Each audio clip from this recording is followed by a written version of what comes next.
Hello viewers and welcome back. ये हमारा class 9th mathematics chapter number 4 का lecture number 5 record हो रहा है। और आज की इस लेक्चर में हम एक्सरसाइज 4.1 की मज़ीद क्वेश्चन को हल करने की कोशिश करेंगे। इससे पिछले लेक्चर यानी कि लेक्चर नंबर 4 में हमने एक्सरसाइज 4.1 का क्वेश्चन 2 हल किया था। और इसी क्वेश्चन 2 में जिसकी आप स्टेटमेंट देख सकते हैं स्क्रीन के ऊपर, इसमें हमसे जो चीज़ रिक्वायर्ड थी वो ये थी कि आपने सिर्फ ये बताना है कि जो गिवन रैशनल अलजेब्रिक एक्सप्रेशंस है उनमें से कौन से rational algebraic expressions lowest form में है और कौन से लोवेस्ट फॉर्म में नहीं है। तो हमने इसके ऊपर डिफरेंट मेथड्स अप्लाई किए थे, क्योंकि आप किसी भी रैशनल अलजेब्रिक एक्सप्रेशन को डायरेक्ट देख के नहीं बता सकते कि ये लोवेस्ट फॉर्म में है या लोवेस्ट फॉर्म में नहीं है। तो इसके लिए आपको सबसे पहले सिंप्लीफाइंग टेक्निक्स जो है उसको अप्लाई करना पड़ता है। जैसे मैंने आपको बताया था कि सबसे पहले आपने देखना है कि ऊपर नीचे जो कॉमन चीज़ें होती है उसको आपने कैंसिल आउट करना है। फिर इसके बाद आपने नोमिनेटर और डिनोमिनेटर के दोनों एक्सप्रेशंस के अंदर आपने कॉमन चीज़ें देखनी है। कॉमन निकालने के बाद आपने दोबारा ऊपर नीचे यानी न्यूमरेटर और डिनोमिनेटर में चेक करना है कि इसके बाद कोई कॉमन चीज़ है तो उसको कैंसिल आउट करें। अगर कॉमन करने के बाद भी कोई सेम टर्म नहीं आ जाता in the numerator and denominator, तो मैंने आपको बताता कि फिर थर्ड स्टेज जो है वो आपने देखना है कि ऊपर या नीचे वाले एक्सप्रेशन में अगर कहीं पे फॉर्मूला बनता है तो आप इसको एक्सपेंड करते हैं। ठीक है, आज की जो क्वेश्चन है हमारा क्वेश्चन नंबर, अगर इसकी स्टेटमेंट आप देखें कि reduce the following rational algebraic expressions into their lowest form, तो इसका मतलब ये बनता है कि यहाँ इस क्वेश्चन में जितने भी रैशनल अलजेब्रिक एक्सप्रेशंस गिवन है वो लोवेस्ट फॉर्म में नहीं। तो इतना ज़्यादा फर्क नहीं है इन दोनों क्वेश्चंस के अंदर। पहले भी हम इस तरह के क्वेश्चंस लेक्चर 4 में रिकॉर्ड कर चुके हैं और आज हम क्वेश्चन नंबर 3 की सिर्फ एक क्वेश्चन मजीद करेंगे। तो फिर ये लोवेस्ट फॉर्म में किस तरह लेके आना है ये वाला सिलसिला अब ख़त्म हो जाएगा। ठीक है, तो क्वेश्चन नंबर 3 के अंदर मैं कौन सा क्वेश्चन ले रहा हूँ आप देखें। क्वेश्चन नंबर 2 में डिफरेंट पार्ट्स हमें गिवन है। ठीक है, और इनमें से कोई भी आपने ले लेना है। मैं ले रहा हूँ for example part number 3। Part number 3 में जो है क्वेश्चन है कि x की पावर 4 प्लस 1 और x की पावर 4 डिवाइड बाई x की पावर 2 माइनस 1 और x की पावर 2। तो ये क्वेश्चन है हमें गिवन है और इसी क्वेश्चन के जो है ना हमें सिंपलेस्ट या लोवेस्ट फॉर्म में इसको कोशिश करनी है कि इसको हम लोवेस्ट फॉर्म में लिख दें। अब लोवेस्ट फॉर्म में किसी भी रैशनल अलजेब्रिक एक्सप्रेशन को लिखने के लिए आपको क्या करना पड़ता है, सबसे पहला स्टेप जो है वो आपने डायरेक्ट चेक करना है कि ऊपर या नीचे अगर कोई चीज़ कॉमन है तो उसको कैंसिल आउट किया जाए। तो यहाँ पे कोई ऐसी चीज़ नहीं है कि जिसको में जो ऊपर हो और वो नीचे भी हो। ठीक है, तो हम अभी डायरेक्ट इसमें कैंसिलेशन नहीं कर सकते। अभी सेकंड स्टेप क्या है कि आप चेक करें कि ऊपर और नीचे जो टर्म्स है उसमें अगर कोई कॉमन चीज़ आता है तो आप उनमें से कॉमन करें। जैसे कि फॉर एग्जांपल यहाँ x की पावर 2 टर्म्स है टोटली। ठीक है, और इसमें भी x की पावर 4 है और इसमें भी x की पावर 4 है। तो ये चीज़ आप कह सकते हैं कि इसमें हमारे पास x की पावर 4 कॉमन है, इसमें x की पावर 3 भी कॉमन आ सकता है, इसमें x की पावर 2 भी कॉमन आ सकता है, यानी 4 से नीचे जितनी भी पावर्स है। ठीक है, तो हमें कौन सा पावर्स जो है वो या कौन सी चीज़ हमें कॉमन लेनी है, मैं आपको सजेस्ट करूँगा कि जब इस तरह की सिचुएशन हो जैसे कि यहाँ पर है, यहाँ पे x की पावर 4 जो है इसके नीचे डिनोमिनेटर नहीं है, तो इसका मतलब ये कि ये already in the numerator exist कर रहा है यानी ऊपर ऑफ द डिवीजन। और यहाँ पे जो x की पावर 4 है ये डिवीजन के नीचे आ रहा है। तो इन दिस केस अगर कोई चीज़ कॉमन भी हो तो आप उसको हाथ ना लगाएं। ठीक है, मेरा मशवरा ये कि आप इसको एज इट इज़ लिखें और अगर दोनों सेम पोजीशन पे हो तो आप बेशक उसमें कॉमन ले सकते हैं। लेकिन यहाँ x की पावर 4 न्यूमरेटर में है और यहाँ x की पावर 4 डिनोमिनेटर में है, तो मैं ये समझूंगा कि इसमें कोई कॉमन नहीं है। ठीक है, तो ये स्टेप भी गया। थर्ड स्टेप है कि यहाँ कोई फार्मूला है, तो इस तरह की फार्मूला इस लेवल पे अभी तक आप लोगों ने नहीं देखा होगा। x की पावर 4 प्लस 1 और x की पावर 4 या x की पावर 4 की फॉर्म में जो है ना किसी भी तरह का फार्मूला नहीं है। तो मतलब ये है कि इसी स्टेप को आपने एज इट इज़ लिखना है। ठीक है, जब आप इसी एज इट इज़ लिखेंगे तो इसका मतलब ये है कि इसको मज़ीद नहीं सिंप्लीफाई कर सकते। अलबत्ता अगर नीचे कोई इस तरह की चीज़ आप बना सकते हैं तो बेशक आप बना लें। तो यहाँ से तो हम ये नहीं बना सकते, इसका मतलब ये कि इसको हम मज़ीद सिंप्लीफाई भी नहीं कर सकेंगे। ठीक है, एनीवेज जो स्टेप्स मैंने आपको बताए थे उसको फॉलो करते हुए हम अपनी कोशिश करेंगे कि ये कहाँ तक सिंप्लीफाई हो सकती है और हमें इसमें कहाँ तक जा सकते हैं। तो यहाँ नीचे जो गिवन है, यहाँ x की पावर 2 हमारे पास है और माइनस 1 और x की पावर 2 भी हमारे पास है। अब ये 1 और x की पावर 2 अगर मैं यूँ लिखना चाहूँ कि 1 और x whole raise to power 2, तो यूँ भी हम लिख सकते हैं। इसमें किसी भी तरह की आप ये नहीं कह सकते कि आपने गलत लिखा है, क्योंकि ये x की पावर 2 जो है ये 1 के ऊपर भी आता है और x के ऊपर भी। जब 1 के ऊपर आएगा तो वो 1 की पावर 2 अगेन 1 हो जाएगा और ये नीचे x की पावर 2 बन जाएगा। तो ये बिल्कुल सेम टू सेम नई चीज़ है, लेकिन ऐसा लिखने की ज़रूरत आखिर क्यों पेश आई? क्योंकि मैंने आपको बताया था कि इसमें भी कॉमन x की पावर 2 है, लेकिन मैं नहीं ले सकता क्योंकि x की पावर 2 1 जो है वो न्यूमरेटर में है और यहाँ डिनोमिनेटर में, तो कॉमन वाला ऑप्शन तो मैं यहाँ कंसीडर नहीं करूँगा। मैंने आपको बताया कि सेम पोजीशन पे अगर है कोई चीज़ कॉमन तो वो आप ले लें। तो इसके बाद मेरा आखिरी ऑप्शन बचता है कि इसमें कोई फार्मूला बनता है या नहीं। सो यस फार्मूला हम लिख सकते हैं और ये आप देखें a square minus b square का फार्मूला बन गया। तो आप इसको एक्सपेंड करें, ठीक है, और जब भी आप इसको एक्सपेंड करेंगे तो x की पावर 4 प्लस 1 और x की पावर 4 को तो आप कुछ नहीं कर सकते, क्योंकि तीनों स्टेप्स आपने इसके ऊपर अप्लाई कर दिए। कॉमन भी देख लिया, फार्मूला भी देख लिया, कोई भी आप इसमें नहीं कर सकते। और इसके बाद यहाँ ये जो फार्मूला है इसको आप अगर एक्सपेंड करेंगे तो ये आ जाएगा a प्लस बी, यानी ये a और इस 1 और x को आप b कंसिडर करें तो a square minus b square का फार्मूला हो जाएगा, जो कि हम यूँ एक्सपेंड कर सकते हैं कि a प्लस बी यानी x प्लस 1 और x इंटू x माइनस 1 और x, ठीक है। अब इससे आगे हमारे पास ऑप्शन ही नहीं है कोई। जो फार्मूला बनता था उसको भी एक्सपेंड किया, कॉमन हमने देखा वो भी नहीं है। अब आप देखें ऊपर और नीचे अगर कोई चीज़ कैंसिल आउट हो सकती है तो वो होगी जो कि सेम होगी। इन दिस केस कोई भी टर्म सेम नहीं है तो इसको हम कट आउट नहीं कर सकते और एज इट इज़ हम इसको यूँ छोड़ देंगे और ये आप आंसर लिख सकते हैं। या आप इसके ऊपर अगर आपको डायरेक्ट पता है कि अब हम इसको मज़ीद इसमें कैंसिल आउट नहीं कर सकते तो इसी क्वेश्चन के नीचे आप सिर्फ एक स्टेटमेंट भी लिख सकते हैं कि it can not be simplified further, या आप यूँ लिख सकते हैं कि it is already in the lowest form, ठीक है। क्योंकि आपने देखा जितने भी हमारे पास ऑप्शन है वो अप्लाई करने के बाद भी हम इसमें ऐसा टर्म नहीं ला सके जो कि ऊपर और नीचे हो और इसको हम कट आउट करें। तो जहाँ कट आउट की गुंजाइश नहीं होगी तो इसका मतलब ये है कि ये already in the lowest form exist करता है। बाकी क्वेश्चन 3 के पार्ट नंबर 1 है, पार्ट नंबर 2 है और पार्ट नंबर 4 वो आप ट्राई करें। बिल्कुल सेम प्रोसीजर है जैसे हमने लेक्चर 4 में क्वेश्चन 2 के क्वेश्चन किए थे, वही तरीका है। आप कोशिश करें, ये मैं आपके लिए एज ए होमवर्क रखूँगा और आप फिर मुझे बता दें अगर कहीं पे भी आप लोगों को मुश्किल इसमें आ जाती है तो आप मुझे कमेंट में बता सकते हैं, मैं आपको इंशाल्लाह भरपूर गाइड करने की कोशिश करूँगा। तो इससे आगे चलते हैं थोड़ा और क्वेश्चन नंबर 4 को भी देख लेते हैं एक नज़र।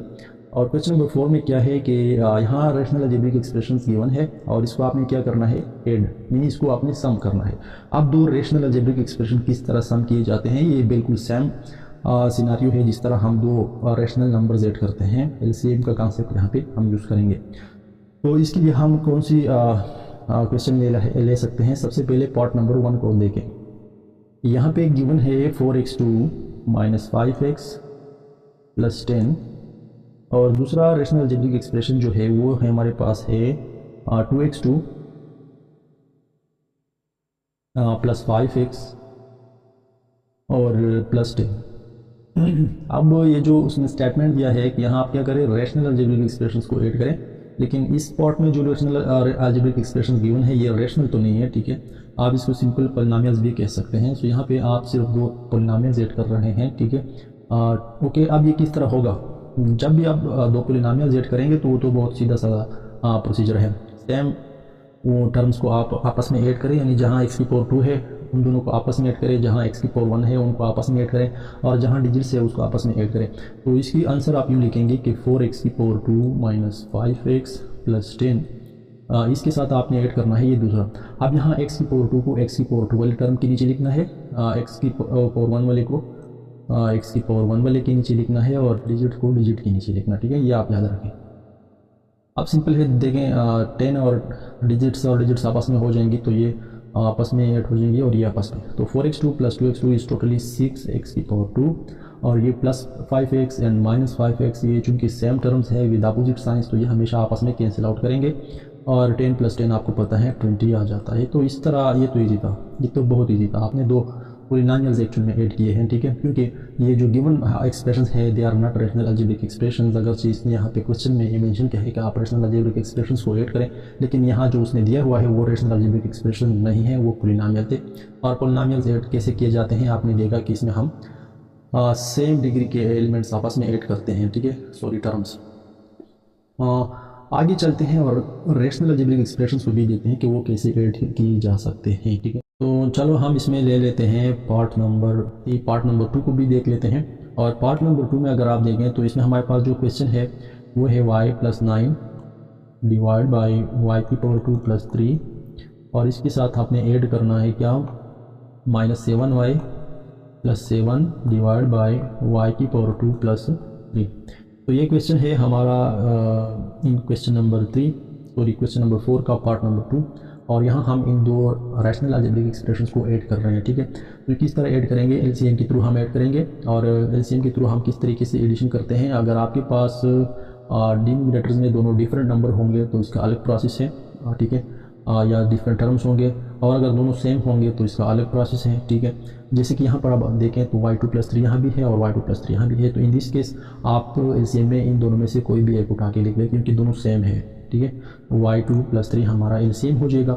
और ऊपर क्या करना है, जब आप इस तरह की एलसीएम ले लेते हैं जबकि दोनों डिनोमिनेटर सेम है, तो इन दिस केस आपने ऊपर वाले को सिंपली ऐड करना है या सेपरेट करना है, it depends on this option. ठीक है, हाँ, अब चूँकि यहाँ दोनों सेम है तो इसका हमने डिनोमिनेटर लिया y+2 y2 + 3, और ऊपर जो कुछ है उसको simple as it is add करना है। अब तो हम लिखेंगे y+9 और यहाँ प्लस -7y + 7। ठीक है, अब इसको मज़ीद सिंप्लीफाई करेंगे तो क्या होगा, y+9 और ये प्लस और माइनस आपस में मल्टीप्लाई हो जाएंगे, और ये माइनस हो जाएगा 7y + 7 डिवाइड बाई y⁻² + 3। ठीक है, इसके बाद इसको आपने मज़ीद सिंप्लीफाई करना है।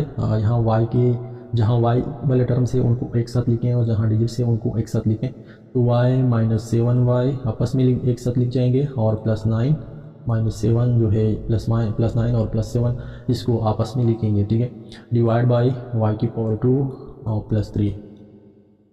आगे इन दोनों को आपस में ऐड किया जाएगा और इन दोनों को आपस में ऐड किया जाएगा, तो आपके पास क्या बचेगा, y - 7y से आ जाएगा -6y, और 9 + 7 से आएगा 16। ठीक है, डिवाइड बाई y⁻² + 3।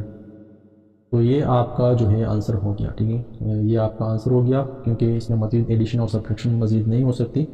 तो ये हमारा आंसर है कि किस तरीके से हमने दो रेशनल अलजेब्रिक एक्सप्रेशंस को ऐड किया। इसी के साथ ही हम एक क्वेश्चन और भी देख लेते हैं, और इसमें हम ले लेंगे जी पार्ट नंबर 4 को। अगर आप देखें तो पार्ट नंबर 4 में क्या है, इसके आप अगर चेक करें तो t डिवाइड बाई t² -25 है। ठीक है, और साथ ही साथ दूसरा जो अलजेब्रिक एक्सप्रेशन है जिसको हमने ऐड करना है वो है 3t divide by 3t divide by t + 5। ठीक है, अब इन दोनों को ऐड आउट करना है। आप किस तरीके से ऐड होंगे आप चेक करें सबसे पहले कि इसकी एलसीएम अगर आप लेते हैं तो किस तरीके से आप इसकी एलसीएम लेंगे। लेकिन एलसीएम आप डायरेक्ट ना लें, मैं आपको सजेस्ट करूंगा कि सबसे पहले आप क्या करें, नीचे अगर कोई फार्मूला बनता है या आप इसको इसमें से कोई कमन ले सकते हैं तो आप ट्राई करें। तो अगर देखा जाए ऊपर टी है, यहाँ कोई कमन नहीं है, इसको एज इट इज़ लिखेंगे। अलबत्ता नीचे जो है इसमें कमन तो नहीं है, लेकिन यहाँ फार्मूला बन सकता है a² - b², क्योंकि यहाँ t² है और जो साथ वाले डिजिट है वो एक परफेक्ट स्क्वायर नंबर है यानी 25 है। तो इन दोनों को आपस में हम जो है फार्मूला बना सकते हैं in the form of t² - 5 का स्क्वायर, और प्लस इधर 3t सिंगल टर्म है, कोई कमन एज इट इज़ लिखा जाएगा, और t + 5 में ना कोई कमन है और ना इसमें कोई फार्मूला बनता है, तो इसको भी हम एज इट इज़ लिखते हैं। नेक्स्ट स्टेप में आप इस फार्मूला को एक्सपेंड करें तो ये हो जाएगा t, और a² - b² का फार्मूला जो है वो हमारे पास आता है t + 5 बनेगा, और साथ ही t - 5 भी आ जाएगा, a + b × a - b। ठीक है, और ये इज इट इज़ लिखें 3t डिवाइड बाई t + 5। ठीक है, आगे नेक्स्ट स्टेप में क्या करना है, इसका एलसीएम ले लेना है। अब एलसीएम किस तरह लेना है, यहाँ आप देखें कि इसके डिनोमिनेटर में जो 2 टर्म्स है और इसमें 1 है। इससे पहले वाले क्वेश्चन में दोनों सेम थे, तो यहाँ भी थोड़ा सेम है और एक चीज़ डिफरेंट है। तो जो सेम है उसको आपने एक बार लिखना है और जो डिफरेंट है वो तो आपने लाजमी लिखना होगा। ठीक है, तो इसका एलसीएम यूँ बनेगा कि यहाँ t + 5 है, यहाँ भी t + 5 है, तो t + 5 आ जाएगा एक बार, और जो नॉन कमन है t - 5 उसको भी आप लिखें। ठीक है, तो ये आ जाएगा आपका एलसीएम। ठीक है, बाकी अब जो एलसीएम है, ठीक है, इसको आप उठा लें और इसमें आप क्रॉस मल्टीप्लिकेशन भी कर सकते हैं। ठीक है, लेकिन मैं सजेस्ट करूंगा कि अब आप इसको उठा के डिवाइड कर दें इसी के ऊपर, और जो इसका रिजल्ट बनेगा उसमें मल्टीप्लाई कर दें। तो यहाँ पे अगर t प्लस 5 t माइनस 5 को मैं डिवाइड करूँगा t प्लस 5 t माइनस 5 के ऊपर, तो 1 बचेगा और 1 को t के साथ मल्टीप्लाई करेंगे तो वही t लिखा जाएगा, ठीक है। इसके बाद यहाँ प्लस है तो आप लिखिए प्लस। अब दोबारा यही प्रोसेस करो कि इसको उठा के इसके ऊपर डिवाइड करो, सो t plus 5 into T minus 5, हाँ इसको अगर आप डिवाइड करेंगे t प्लस 5 के ऊपर तो t प्लस 5 और t प्लस 5 कैंसिल हो जाएंगे, सिर्फ रह जाएगा t माइनस 5। तो ये t माइनस 5 आपने मल्टीप्लाई करना है इसके साथ, ठीक है। सो 3t इंटू टी माइनस 5 इस तरह। अब आगे देखें इसमें क्या कर सकते हैं हम आगे जाकर, क्योंकि अभी ऐड करना है तो इसमें आप मल्टीप्लाई कर दें ये 3t, तो ये हो जाएगा t प्लस ये 3t और t जब मल्टीप्लाई होंगे तो ये हो जाएगा 3t स्क्वायर, और प्लस और माइनस आपस में तो माइनस 5 इंटू 3 इज़ 15t, ठीक है, और divide by t plus 5 into T minus 5, ठीक है। आप इसको मज़ीद सिंप्लीफाई कर सकते हैं आगे जाकर, देखें कि इसमें हम क्या लिख सकते हैं 3t स्क्वायर अपनी जगह, और जहाँ t वाले टर्म से उसको आपस में लिखते हैं, तो minus 15t plus t divide by sorry ये हम इस तरह नहीं लिखेंगे, ये हम लिखेंगे t plus 5 into T minus 5, ठीक है। अब आगे जाकर आप इसको ये फाइनली लिख दें 3t स्क्वायर और minus 15t plus t is totally equal to minus 14t, ठीक है, और डिवाइड बाई ये जो है ना t प्लस 5 और t माइनस 5, जिस तरह हम लिखते हैं a plus square minus b square is equal to a plus b into a minus b, तो a प्लस बी और a माइनस बी को रिवर्स करके इसका मतलब ये है कि a square minus b square बराबर होता है a प्लस बी और a माइनस बी। ये फार्मूला आपको याद होगा। तो जहाँ ये होंगे मतलब इसका ये है कि जहाँ इस तरह की सिचुएशन होगी आप इसको इसमें कन्वर्ट कर सकते हैं, या जहाँ इस तरह की सिचुएशन होगी तो इसकी जगह ये लिख सकते हैं। तो इन दिस केस यहाँ t प्लस 5 और t माइनस 5 है, तो इसको हम वापस इसी फॉर्म में कैसे लेके आएंगे, t स्क्वायर t और t आपस में मल्टीप्लाई हो जाएंगे तो t स्क्वायर माइनस 5 का स्क्वायर आ जाएगा, ठीक है। और 1 स्टेप मजीद आप इसको लें तो ये हो जाएगा 3t square minus 14t divide by t square minus 5 का स्क्वायर आप सिंप्लीफाई करें तो 25 आ सकता है, ठीक है। अच्छा, इसको आप मजीद भी सिंप्लीफाई कर सकते हैं, इन दोनों में t आप कॉमन लें तो t जब कॉमन होगा तो 3t रह जाएगा, माइनस यहाँ 14 से t कॉमन तो यहाँ 14 रह जाएगा, और divide by t square minus 25 आ जाएगा। तो ये भी आपका फाइनल आंसर हो सकता है, ठीक है। ये वाला टर्म भी आपका फाइनल आंसर हो सकता है, आपकी बुक में जो होगा आप इसी के साथ मैच करते जाएं, और ये वाला भी आपका फाइनल आंसर हो सकता है। तो इनमें से कोई भी अगर आप लिखेंगे आपसे कोई कटिंग नहीं होगी, आपको फुल मार्क्स मिलेंगे क्योंकि आपने सिंप्लीफाइड किया हुआ है, दोनों को गेट किया है। अच्छा, अब लेक्चर काफ़ी लेंथी हो रहा है तो मैं यहीं पे इसको वाइंड अप करूँगा, और नेक्स्ट लेक्चर में हम देखेंगे कि किस तरीके से आप इन दो रेशनल अलजेब्रिक एक्सप्रेशंस को सेपरेट करेंगे। सेपरेशन के लिए भी यही प्रोसेस होगा जिस तरह आप एडिशन के लिए कर रहे हैं, वही एलसीएम वही सब कुछ है। किस तरीके से आप इसको मल्टीप्लाई करते हैं और किस तरीके से आप इसको डिवाइड करते हैं, इन तीनों चीज़ों को हम इंशाल्लाह नेक्स्ट लेक्चर में देखेंगे। और तब तक के लिए मैं आपसे इजाज़त चाहूँगा। अल्लाह हाफिज़।